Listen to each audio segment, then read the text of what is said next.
is like a strong example of a game type that didn't happen to.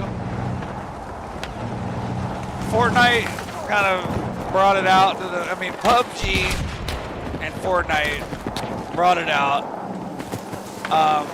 PUBG is still going pretty goddamn strong, I think. I want to say, like, their player numbers currently surpass. Look, before I say something like that.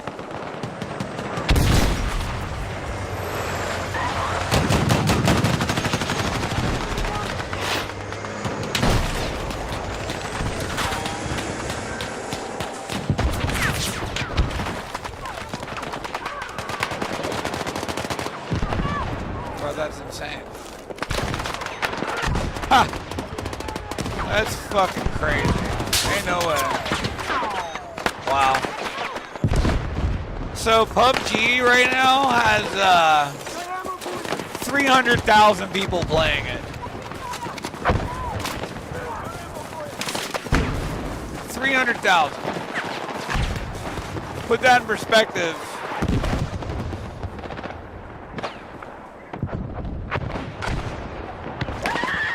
Call of Duty, I mean,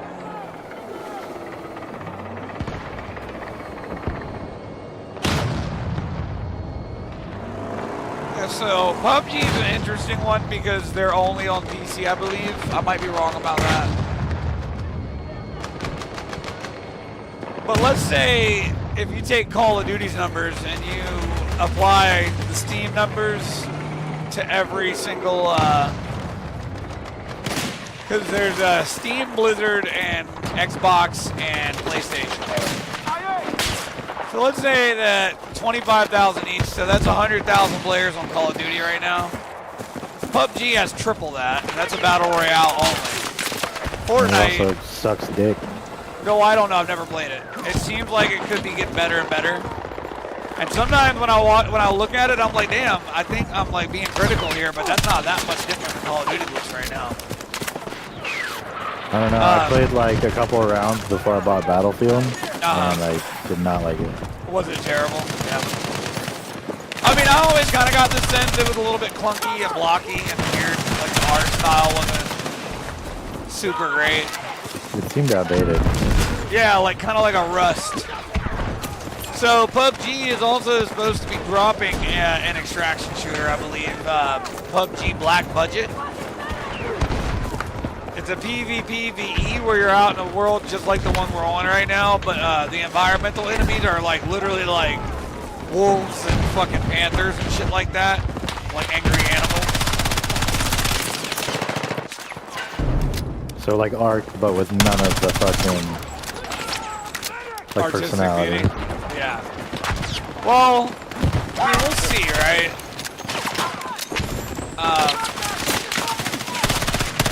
I ain't gonna throw the baby out of bad water too soon, but I mean, I'm hoping for a lot, right? From a game that's been out for as long as PUBG has and has 300,000 people playing it right now. Like, they should not fumble that ball. You know, like, bring it into the new age.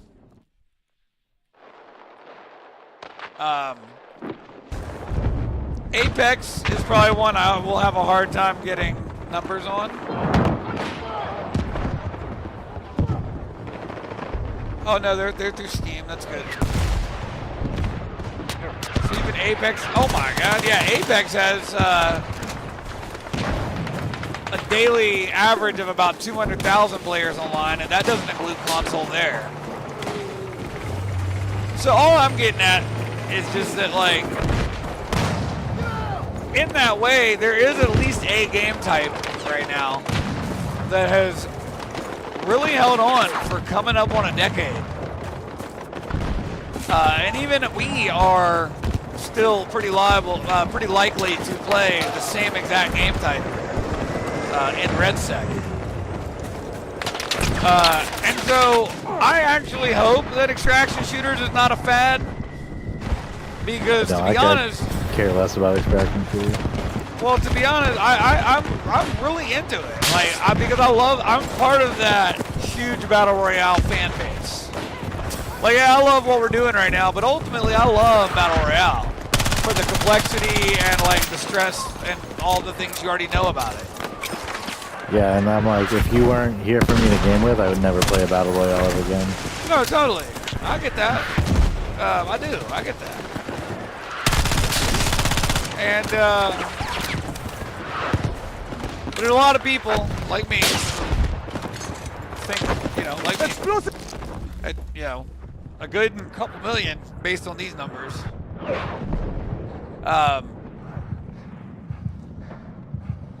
And with the way it's been, what's up, Bubba? You okay? With the way it's been for Battle Royale, like, it'd be great to see another thing come along and kind of uproot that. You know, like, I can't imagine that I'm going to be 50 years old and Battle Royale will still be, like, that main thing for a lot of people.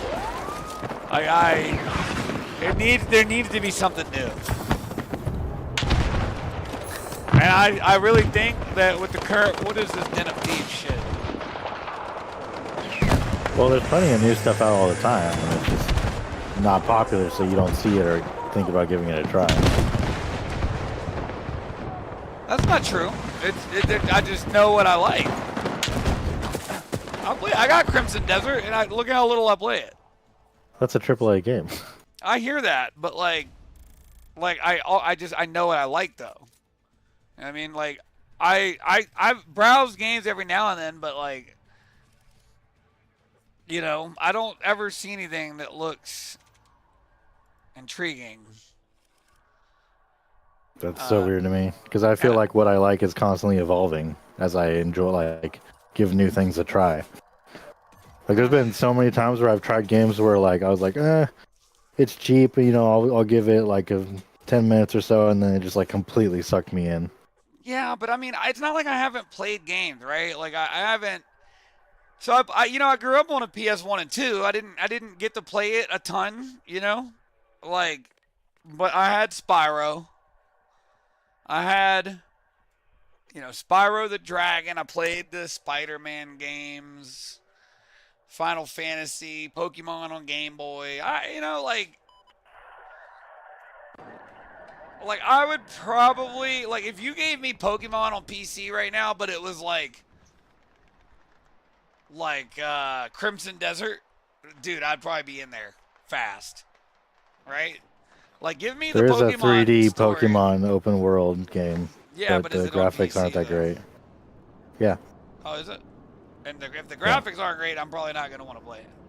And that's No, where it's Nintendo, like, I like what I like, you know what I'm saying? That's where a lot of that Nintendo can't seem to make good graphic games for some reason. And what about Monster? What about Monster Hunter? I don't know. Because there used to be a show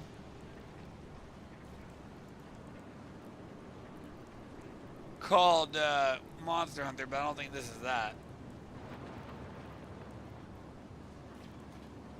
Like you say, I mean, like, it's funny. You say you've played games, but like I'm sitting here with 320 games in my Steam library, all of which I've at least like tried for a few minutes. No, totally. Like, minimum. Again, it's like I like what I like though, right? Like I said, that immediate response when it's like when you say. Well, it's when you say like, oh, I've tried games and this is what I like. I'm like, you've tried like 7 games. Well, that's not true. I've played Apex Legends. All right, I don't like that because I don't like ability shooters. Like, I just don't. I'll play one. You know, if one looks really sick, like Marathon is an ability shooter. That was an immediate like question mark for me, but because it's an extraction shooter, I was able to get my shot. But I like don't like that. As far as like, so I've played Final Fantasy and I've put hundreds of hours into Final Fantasy. Now Crimson Desert has a lot in common with Final Fantasy, but I'll say that Final Fantasy, I love the story and the lore that they built. And Crimson Desert has done a pretty terrible job with that, and I know that's not their stated intent. But, you know, like, I like what I like. If I don't like a game that doesn't have great lore and story building, well, that's just, you know, like, what do I do there? Spyro is just like, you know, what is that? Like just an RPG? You know, you're a No, it's like dragon. a linear story game. Okay, okay, bad. There's like no RPG elements in Spyro. Glad you leave that game. I've played Spyro on PlayStation 1. Oh, okay, bad. The Legend of Dragoon. You know, loved that game on PS1. It was a massive linear story game with RPG elements because you had to unlock the story for new characters, which you then played as to progress through the story, and then had the choice to play as different characters based on their strengths later on. And like you pretty much were building your little posse through playing the game, and like playing through the story, you would like gain new teammates, which is something I love. I love that element in a game, where you play through the story to gain new teammates, which you then can swap roles and play as based on their different abilities. And then you build your team based on their abilities, and you run around as that team. Your teammates they follow you. Your guys do. That's Final Fantasy. That's a big part of Final Fantasy. Like you start out as one player, but then you build your team as you go through the game. Play Baldur's Gate. Really? Really? Need a medic! Is that game? Yeah, That just you're not came gonna out. like it though, because it's a top-down, isometric, click to me, what is move, take turns to attack. Well, that's so. Final Fantasy. It's like a board game point of view. Yeah, I like don't you're like looking that. above, down at your characters. See, I don't like that. Final Fantasy 14 addressed that in 2014. Okay. Like But they don't, had yeah, that. but you're saying that it's like an outdated thing. It's not. Like the No, I'm graphics are not. incredibly No, good. no. I know It's just Baldur's a Gate is style new. that people and- like. No, I know Baldur's Gate 3 is like new and had a lot of hype on it. I didn't know that it was that, but like knowing it's top, that's the thing. All I'm saying is like, how am I going to take a game seriously that came out last year? But like Final Fantasy 14, like you have to understand the history of Final Well, see, Fantasy, you're right? thinking about it from a different. You're thinking about it from a weird point of view of like, top-down isometric is a thing that we evolved out of, when really it's just a style of game that's evolved along with all the other styles of games. Well, fair. Then I guess I just don't like top-down isometric. It's not that they couldn't make a 3D game. Yeah. It's See, I would just want that to they play chose it. to do this. So that's just part of the I like what I like then. Like I want to play 3D and beautiful and immersive. Like Crimson I didn't think I would Desert. like Baldur's Gate either, but it's a really fucking good RPG. It's got a lot of RPG elements. Like you make your own team. The know. combat is like really tough. Your decisions matter. You can make decisions that just fuck up your whole gameplay and make everything harder for yourself. I know, but like that's like the thing. stuff has consequences. You have to understand like the history I have with like say Final Fantasy. So Final Fantasy 12 was awesome. Oh my goodness. Final Fantasy 12 was awesome, and it was like their first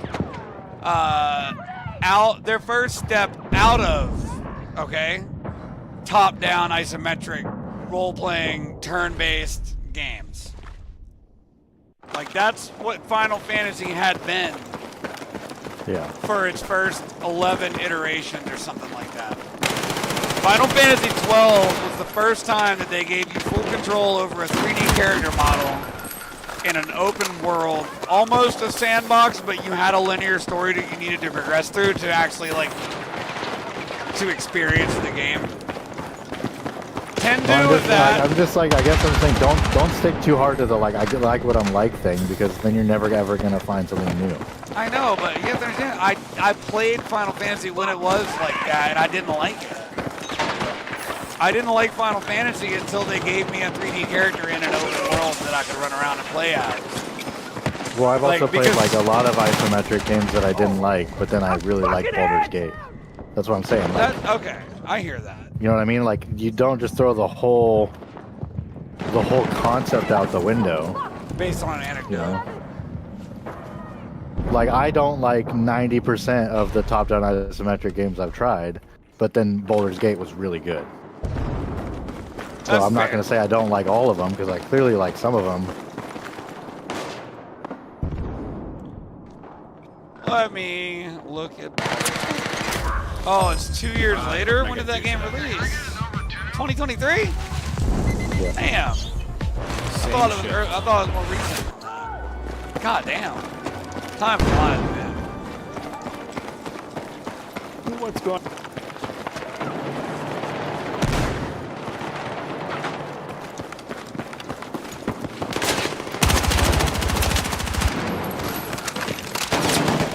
See, I was really hoping Crimson Desert would give me elements of that, and it does, but like, there's no lore that it's like that's unfolding.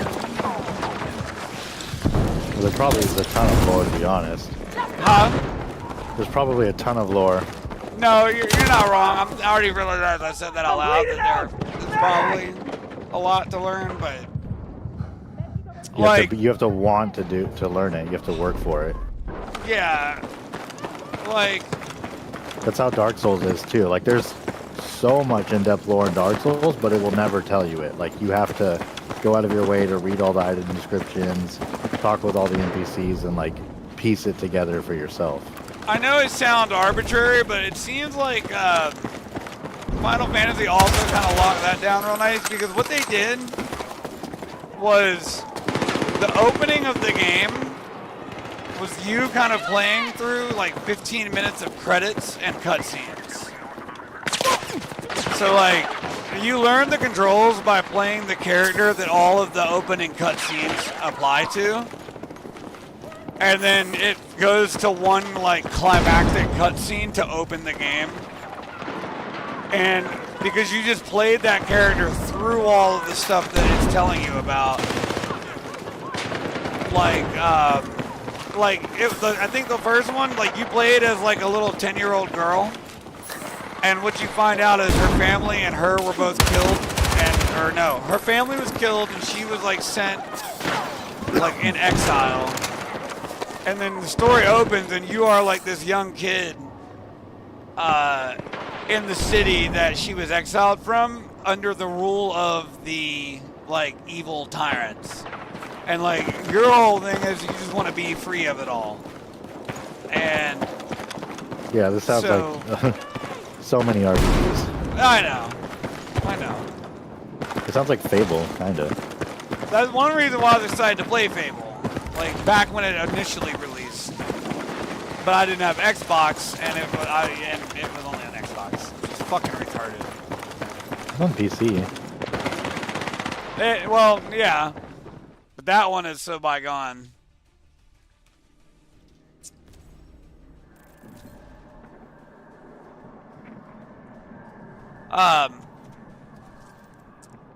What's going on, everybody? Mortem here, this time bringing you a video about Baldur's Gate. Yeah, so I played and Diablo 2 years later, which as is its like that. 2-year anniversary, which Top-down just 2 days isometric. ago. I didn't like at the Diablo time of either. This video on August 3rd, I technically speaking, played. but I actually I've been a little put a busy, good bit so of it took hours me an into extra it, day but to get then around gave to up on it. Now, I should probably start this video I out really by like it. mentioning that, to be honest with you, this one might just be a little self-indulgent in the sense that 2 years on, I think Baldur's Gate 3 is very obviously a smash also need to get a success controller to a degree that for nobody playing. Try really the, expected. Either the Dishonored team at games. Larian themselves, or even myself, that? who had covered it all the way up until its try the release, Dishonored and games. obviously quite a bit afterwards. Dishonored. I think it's a game that surpassed Yeah. basically everybody's Arcane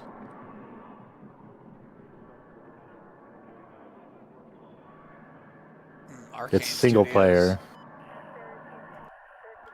What's the most Dishonored recent is like release, one though? of my all-time favorite. See, like, why are you worried about when it released? You know why? Because I want something that takes use of the most cutting-edge technology, and I want the most beauty and prestige and depth possible. That's just not. I'm not trying to be unrealistic, I promise. Oh, what's Deathloop? I think the Dishonored games look amazing.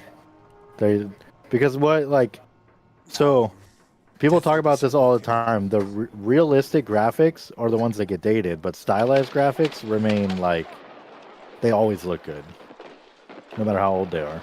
I see what you mean. I don't need realistic, I guess. So if it's awesome, then it's awesome. I get what you're saying. Like if it's just purely fantastical and not like realistic, then I get what you're saying there.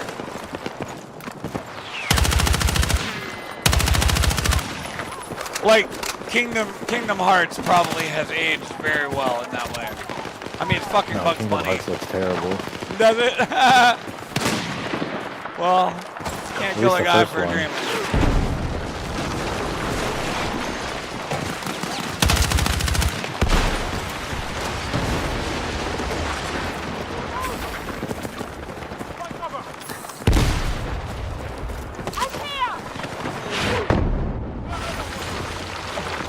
It's just so weird hearing someone like you're like, I've put these strict guidelines on what I like, and it's like, okay, well, you're shutting out fucking so much potential stuff that you might like if you gave it a chance, but you're not giving it a chance because you're sticking so hard to these rigid guidelines.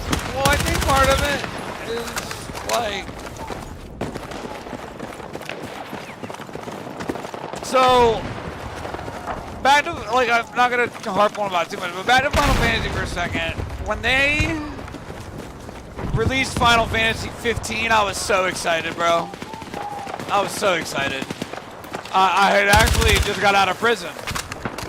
And not even, they hadn't even just released it. I got a PlayStation 4 in 2019 after being out of prison for 4 years. And I think I had Final Fantasy 14 for like a couple years. Yeah, it came out while I was in prison. And then I played 14. And I started having problems and stuff in like 2017. And then Final Fantasy 15 got released right before I started having problems. And in 2019, I had a chance to play it. And I was so disappointed. Because I played Final Fantasy 15 and the Dirge of Cerberus. And it just, like, the Dirge of Cerberus was like a kind of like an immersive world, but like a single lane of travel, right?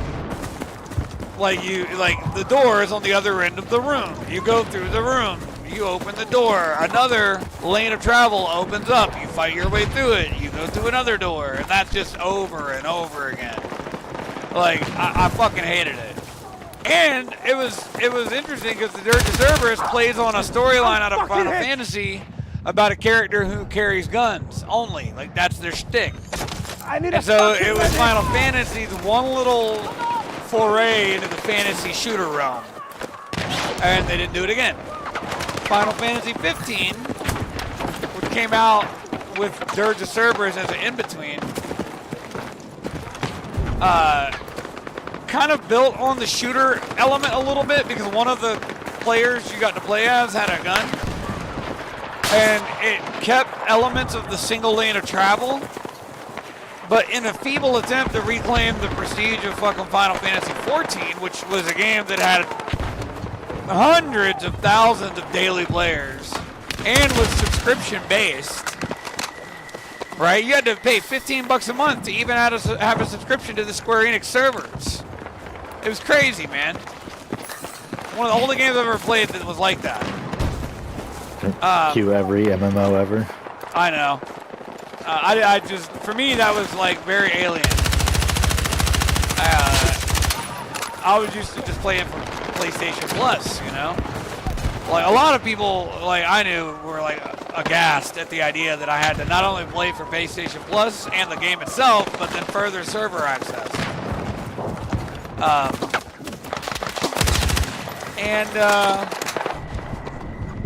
When I say that it was a feeble attempt to keep the prestige of Final Fantasy 14, it was, so they took the single lane gun carrying aspect and tried to apply it to not even MMO, because it wasn't MMO at all.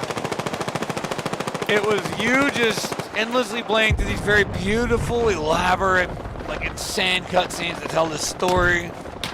But whenever game starts, all you're doing is you're just given like this weird few lanes of travel you can choose in every little open area. But like the open areas are barely the size of a big gymnasium, maybe an arena.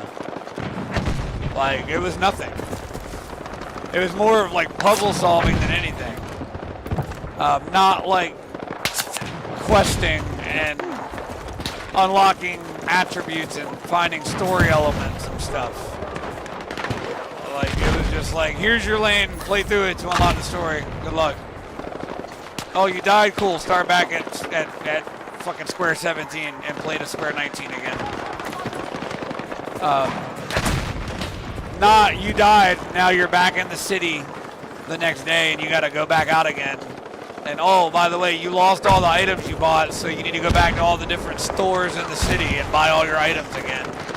Oh, you want a mount? Well, go see the zookeeper and get a fucking mount. Man, I miss that, bro. And Crimson Desert has some of it for sure. Like, that's why I'm like kind of slowly digging into it a little bit.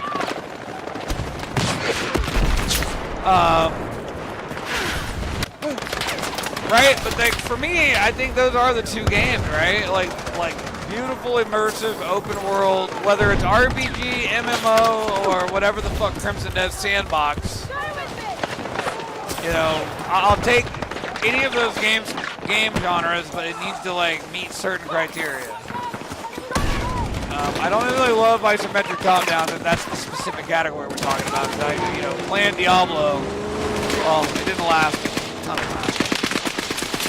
Well, it's weird because like Baldur's Gate is isometric top-down, but it also has insanely good, beautiful graphics.